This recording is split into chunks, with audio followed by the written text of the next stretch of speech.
I should have known the moment the doors slammed open that nothing about this wedding was going to end the way anyone expected.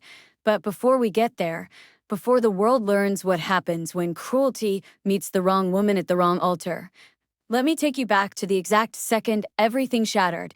And if you believe no bride deserves humiliation on the day she's supposed to be celebrated, make sure to like, subscribe, and tell me where you're watching from as we step straight into the storm.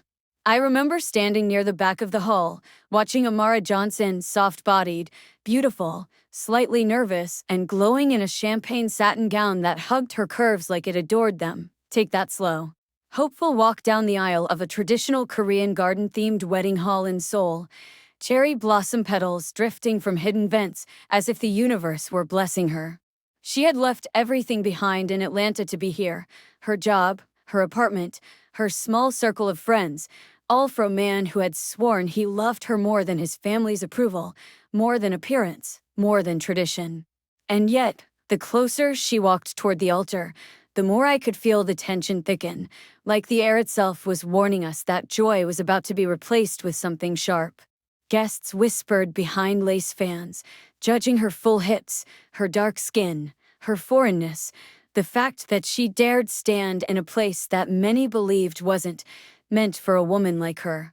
But Amara kept her chin lifted, eyes shimmering with those soft hopes only love can create, and when she finally reached her groom, Ninjae, I saw the instant his expression cracked, like he had rehearsed this exact moment and couldn't wait to deliver his lines. He took one step back, then another, his face twisted into something ugly. And in front of 200 guests, a live-streaming camera, and his own trembling bride, he spat out the sentence that froze the world. I'm not marrying her. Look at her, she's fat and embarrassing. I can't do this. A gasp rolled across the room, a wave of cruelty disguised as shock, and Amara's bouquet trembled so hard she nearly dropped it. I watched her smile break slowly, like glass fracturing under pressure, her eyes flicking from Minjae to his mother, who, to no one's surprise, looked pleased, victorious, like this was the outcome she had wanted all along. Are you serious? Amara whispered, voice shaking, and Minjae, fueled by shame and cowardice, doubled down. You think I want to parade you in front of my colleagues? You think they'll respect me? Everyone said I could do better, and they were right. People laughed, quietly at first, then bold enough that she heard it. Someone muttered, she should have known better, and another whispered, why would he marry her? The hall became a crushing echo chamber of ridicule, but the worst part wasn't the whispers. It was the way Amara stood there trying to breathe through pain that should never have existed, shoulders curling slightly inward, fighting tears she didn't deserve to shed. She turned to walk away, clutching her dress, but humiliation is a monster that doesn't like its victims escaping too quickly. Minji's mother snapped, leave quietly, please. We don't need more embarrassment. That was when Amara stumbled, nearly falling off the steps, catching herself with shaking hands as her veil came loose and drifted to the ground like a dying hope. I stepped forward instinctively, but I wasn't the only one moving. Because right then, exactly when it seemed the cruelty had completed its performance, the heavy wooden doors at the back of the hall burst open with such force the entire wedding party froze. A dozen men dressed head to toe in black entered, moving in tight formation, the kind of movement that tells you they're not bodyguards, they're soldiers. And at the front of them, tall, expressionless, and radiating a danger so cold it made the air feel thinner, was Hyunwoo Khan, the man half of Seoul whispered about, the rumored boss of the White Dragon Syndicate, the man whose name made politicians sit straighter and criminals hide their weapons.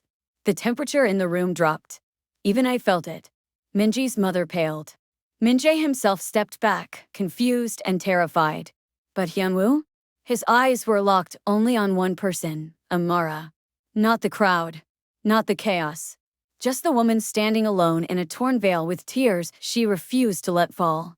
He walked straight down the aisle, not pausing, not hesitating until he reached her, his men positioning themselves around the room like shadows preparing for war. And in a voice low enough to be gentle yet powerful enough to silence 200 people, he said, if he won't marry you, I will. The room exploded, not in sound, but in stunned silence so absolute you could hear the petals settling on the floor. Amara stared at him, speechless, trembling, because how do you process a mafia boss declaring something like that in front of your ex-groom? But Hyo wasn't done. He shifted his gaze to Min-jae, and the softness in his expression vanished, replaced by something cold, merciless. You humiliated a woman who would have loved you, he said. You don't deserve her. But I respect her. And I won't let her walk out of here alone. The hall erupted into frantic whispers, some afraid, some scandalized, some recording every second. And as Amara stood there between heartbreak, confusion, and the strange safety of this dangerous man's presence, I realized this wedding had just become the beginning of a story that none of us, not even Hyunwoo himself, were prepared for. The room remained frozen in stunned disbelief as Hyunwoo Kang's declaration rippled through the hall like a shockwave, but before anyone had time to process it, his men subtly shifted, forming a protective perimeter around Amara as if she were the most valuable person in the room, and in their world, maybe she suddenly was. Min-jae, pale and trembling, tried to gather his pride like a shattered mirror, stepping forward with the arrogance of a man who'd never been challenged. But even he couldn't hide the fear in his voice as he snapped, "Who do you think you are to interrupt my wedding?" Hyunwoo turned his head slowly, the kind of slow that made your pulse stutter, and with a single glance, calm, unimpressed, lethal, he reduced Min-jae to silence. "Your wedding," Hyunwoo replied, voice low enough to be dangerous. "All I see is a coward who threw away something he didn't deserve." A ripple of gasps swept across the room, and Minji's mother stepped forward next, pretending to be unbothered but failing spectacularly. "Mr. Khan," she began with a smile stretched too tightly, "this has nothing to do with you. This woman is not your concern." Hyunwoo raised a brow, and it was almost impressive how her voice died in her throat. "She is my concern," he said simply, "because you made her suffering public. And I don't tolerate cruelty done in front of me." His men exchanged glances because even they knew what it meant when Hyunwoo personally intervened in anything, let alone something involving a stranger. Amara looked like she wasn't sure if she should run, faint, or hide. Her chest rose and fell unevenly, hands still clutching her dress, the reality of everything hitting her in waves so intense she swayed slightly. Instinctively, Hyunwoo stepped closer, steadying her with a gentle touch on her elbow, and I swear, even the cherry blossoms seemed to stop falling at that moment. "Let me take you out of here," he told her quietly, not commanding, not demanding, offering. And it was that difference that made her eyes fill with tears she'd managed to swallow until now. Before she could answer, Min-jae lunged forward as if claiming ownership he had already thrown away. "She's my bride," he snapped, voice cracking. "You can't just—" Hyunwoo's hand moved so fast I barely saw it. One moment Min-jae was reaching for Amara, and the next he was shoved backward with a single palm to the chest, not violent, but dismissive, controlled. Humiliating in a way worse than any punch. "She stopped being yours the moment you called her garbage," Hyunwoo said. "And if you ever touch her again," his eyes lifted, sharp as a blade, "you'll regret it." Min-jae froze, and the threat hung thick in the air, silent but unmistakable. Cameras caught everything, phones trembled in trembling hands. Even the wedding musicians lowered their instruments, as if scared sound itself might offend. Hyunwoo turned back to Amara, offering his arm, and though her voice wavered, she asked the one thing a woman in her position had every right to ask. "Why? Why are you doing this?" Hyunwoo looked at her with a sincerity that didn't match the reputation carved into his name. "Because I couldn't watch a woman with your strength be destroyed by someone so small," he said simply. And somehow, in all this chaos, it didn't sound rehearsed. It sounded like the truth. With the entire hall watching, Amara took his arm. Not because she trusted him, not yet, but because Hyunwoo was right. Leaving alone would feel like accepting defeat, and she was not a woman built to kneel under anyone's cruelty.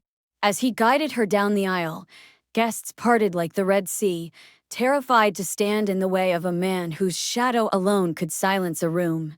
Min-jae shouted something behind them, but his voice was drowned out by his mother screeching at him, the two blaming each other for the disaster they created. Outside, black luxury sedans lined the entrance, and Heinwa's men opened the door for Amara with a respect that looked almost ritualistic. She hesitated only a moment, staring at her reflection in the tinted window, mascara streaked, veil gone, heartbreak fresh. But when she lifted her gaze to meet Heinwa's, she saw something she hadn't felt all day: safety. "I'll take you somewhere you can breathe," he said. And she believed him. The car pulled away from the wedding hall, the chaos shrinking in the rearview mirror, and I watched from my own vehicle, following at a distance because something told me this wasn't just a moment, it was the beginning of something seismic. The drive was quiet, tense only because Amara was doing everything she could not to fall apart, but Hyunwoo didn't crowd her with questions. Instead, he spoke calmly, steadily. "What he said about you," Hyunwoo murmured, watching the city blur past the window, "wasn't truth. It was weakness. Men weaker than you always fear what they can't control." Amara swallowed, her voice barely there. "I thought he loved me. He loved the version of you that made him feel superior," Hyunwoo replied. "That isn't love." When they arrived at a high-walled seaside villa guarded by men who bowed deeply at Hyunwoo, Amara blinked in confusion. "Why here?" she asked. "Because inside those gates," Hyunwoo said, pausing to look directly into her eyes, "no one will dare hurt you." She stepped inside, and though she didn't know it yet, this was the moment her life diverged forever from betrayal and heartbreak into something unknown, dangerous, and impossibly powerful.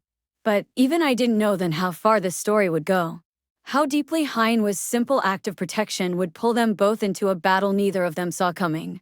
All I knew was this: the woman they mocked, the woman they discarded, had just been claimed, not as property, not as rescue, but as someone worthy of fierce protection by the most untouchable man in Korea. And Min-jae, watching from the collapsing ruin of his pride, had no idea the storm he had awakened. I didn't know what to expect when Hyunwoo led Amara deeper into the villa that night, but I didn't know one thing. What began as an interruption at a wedding had already transformed into a collision of two lives neither of them could walk away from unchanged. The sea wind whipped through the open balcony doors as Amara stood inside, still in her ruined gown, arms wrapped around herself, not out of fear but exhaustion, the kind that sets in after your heart's been shattered in public. Hyunwoo gave her space, slipping off his suit jacket and draping it around her shoulders with a gentleness so at odds with the terrifying power the city believed he wielded. "You shouldn't be alone tonight," he said softly, then added, after a pause that seemed foreign even to his own voice, "not after what they did." The villa glowed with warm lighting, the distant waves hitting the shore like a heartbeat steadying itself, and I watched as Amara finally let herself crumble, tears sliding down her cheeks silently, the release of every humiliation, every whisper, every cruel laugh from the wedding hall. Hyunwoo didn't touch her beyond the jacket. He simply stood near her, a silent shield, until her breathing steadied and she turned to him with the quiet resilience of someone rebuilding herself moment by moment. "Why do you care?" she asked, her voice thin but honest. Hyunwoo took a step closer, not invading, but offering. "Because I know what it feels like to be betrayed by people who were supposed to protect you," he admitted, his gaze shadowed by memories he never elaborated on. "And because no one deserves to be humiliated for their body or their skin. Not in my presence." Amara stared at him, trying to grasp why the most feared man in Korea was saying this to her of all people, and even I couldn't explain it. Sometimes power recognizes fire. And Hyunwoo seemed to see something in her that the rest of the world had refused to see. Before she could answer, the glass doors rattled hard. Hyunwoo stiffened instantly, and his men appeared from the hallway like summoned ghosts. "Sir, Min-jae is outside the gates," one reported. "He's demanding to see her." Amara's breath hitched, but Heinwa's expression turned to cold steel. "Let him speak," he said, but only from the other side. When Hyunwoo and Amara stepped outside, flanked by guards, Min-jae was already screaming through the wrought iron gate, face blotchy, hair disheveled, desperation clinging to him like a stench. "Amara," he shouted. "Please, you don't understand. My career, my family, everything's ruined. They're blaming me. They say I embarrassed them." Amara blinked, and something inside her seemed to snap into place. Not anger, not love, but clarity. You did embarrass them, she said quietly, voice surprisingly steady. You embarrassed yourself. Ninja cried out like the words physically struck him. Come back, he begged. Please. I didn't mean what I said. I was stressed. You know how much pressure I'm under. You know I didn't want to call off the wedding in front of everyone. Hyomu stepped beside Amara, posture relaxed, but radiating a danger Minjae was too desperate to register. You humiliated her, Hyomu said, tone low, controlled. You made her bleed in front of people who already wanted to hate her. You don't get a second chance. Minjae gripped the bars so tightly his knuckles whitened. You can't take her. She's mine, the air shifted like a blade being unsheathed. She was never yours, Hyunwoo corrected, voice chillingly calm. And she chose to walk away. Amara took one step forward, meeting Minji's frantic gaze with a steadiness I'd never seen in her before. I deserve better than your shame, she told him. I deserve someone who sees me as worthy without conditions. Minji's expression twisted into something bitter, ugly resentment wrapped in regret, and then, in the cruelest irony, he spat the words that sealed his fate. You really think a man like him would want someone like you? You're a joke. Hyunwoo didn't move. He didn't flinch. He simply exhaled once, then gave a small nod to his men, the kind of nod that meant the conversation was over. Escort him off the property, he said, turning away. And make sure he doesn't return. Minjae screamed threats and pleas as he was dragged off, his voice eventually swallowed by the sound of the crashing waves, leaving nothing behind but the echo of a man who had destroyed himself. Back inside, Amara finally exhaled a breath she'd been holding since the ceremony, shoulders trembling as though the last remnants of her heartbreak were falling away. Hyomu stood in front of her, searching her expression for wounds he couldn't heal with fists or power. You didn't have to defend me like that, she murmured. Yes, he said quietly, I did. And for the first time that day, she smiled, small, fragile, but real. Days turned into weeks, and though Amara insisted she would leave Korea once she healed enough to stand on her own again, she remained at the villa a little longer each time, drawn to the strange peace it offered. Hyunwoo never pushed, never asked for anything, never crossed a boundary. Instead, he listened, learned her favorite teas, stocked the kitchen with her comfort foods, and walked the beach with her at night as if protecting her from ghosts only she could see. And somewhere in the quiet moments, when she began to laugh again, really laugh, something began to bloom between them, something soft and fierce all at once. The night before she finally packed her bags to leave, Hyunwoo found her on the balcony overlooking the moonlit sea, her dress billowing in the wind, her posture calmer, but her eyes full of unspoken goodbyes. You're leaving, he said, though it wasn't a question. Amara nodded.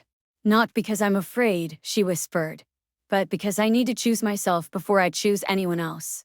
Hyunwoo stepped closer, not touching her, just sharing her silence. Then let me say this before you go, he murmured.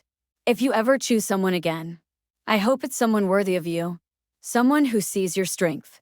Someone who doesn't look away from your fire. She stared at him, heart tightening, because he said it like a man preparing himself to lose her even though everything in him wanted to keep her. And then he added, almost too soft to hear, and if, someday, you want someone who will stand beside you, protect you, respect you, choose you without hesitation. His voice dropped, gentle but resolute. I will. Amara's breath caught, tears gathering for an entirely different reason than before. She didn't promise him anything. She didn't need to. The future would decide that. But she stepped close enough that her forehead touched his chest, just briefly, and whispered, Thank you for seeing me. When she finally walked down the villa's stone path at dawn, suitcase in hand, the entire world felt different, not because she had been rescued, but because she had been restored.